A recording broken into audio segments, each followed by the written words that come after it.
The bank has its advances classified as, so question से it will be clear कि standard assets में कितनी amount गई है, सब स्टैंडर्ड एसेट्स में 80% सिक्योर्ड है ये अमाउंट का एंड 20% ऑब्वियसली अनसिक्योर्ड होगा, दैट इज 2000. डाउटफुल एसेट्स में टाइम पीरियड भी दिया है up to 1 year 800, 1 to 3 years 400 and more than 3 years के लिए 200 अमाउंट. लॉस एसेट्स हमारे को अमाउंट दिया हुआ है, calculate the amount of provision जो बैंक क्रिएट करेगा.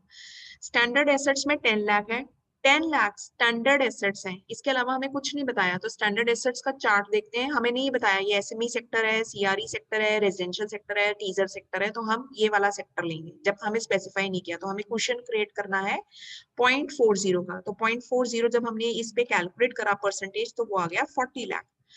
देन सब स्टैंडर्ड एसेट्स टोटल 2000 लाख. इसको पहले हम बांटेंगे सिक्योर्ड एंड अनसिक्योर्ड कैटेगरी में. 80% हमारा सिक्योर्ड कैटेगरी में आ जाएगा, अनसिक्योर्ड कैटेगरी में हमारा 20% आ जाएगा. अब हम परसेंटेज देखेंगे टेबल से. सब स्टैंडर्ड के केस में सिक्योर्ड 15% क्रिएट करना है, क्योंकि इंफ्रास्ट्रक्चर मेंशन नहीं है तो हम अनसिक्योर्ड अदर लोन कैटेगरी लेंगे, तो 25% हमने क्रिएट करना है.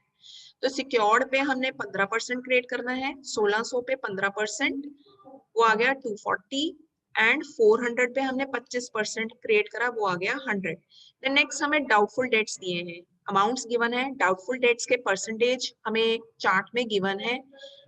1 year 25 देन 40 देन 100, यही परसेंटेज हमने पिक करनी है.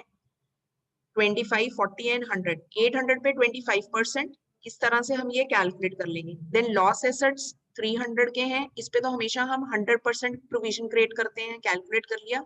जब हमने ये टोटल कर लिया, ये टोटल प्रोविजन जो बैंक ने क्रिएट करा फॉर द एडवांसेस, और एडवांसेस की कैटेगरीज हमें ये दी हुई थी. तो दिस इज हाउ आपको चार्ट लर्न होना चाहिए कि किस तरह के टाइप ऑफ एसेट्स पे हमने कितना प्रोविजन क्रिएट करना है, वो आपको इन चार्ट से पता लग जाएगा. स्टैंडर्ड एसेट्स 100%, सब स्टैंडर्ड पे क्या रेट लगाना है, डाउटफुल एसेट्स पे टाइम पीरियड के अकॉर्डिंग रेट लगाना है, लॉस एसेट्स पे हम 100% लगाते हैं. So that is the reason आपको ये चार्ट अच्छे से लर्न होने चाहिए, ये परसेंटेज के, लॉस एसेट्स के, डाउटफुल के, देन सब स्टैंडर्ड, देन स्टैंडर्ड एसेट्स के.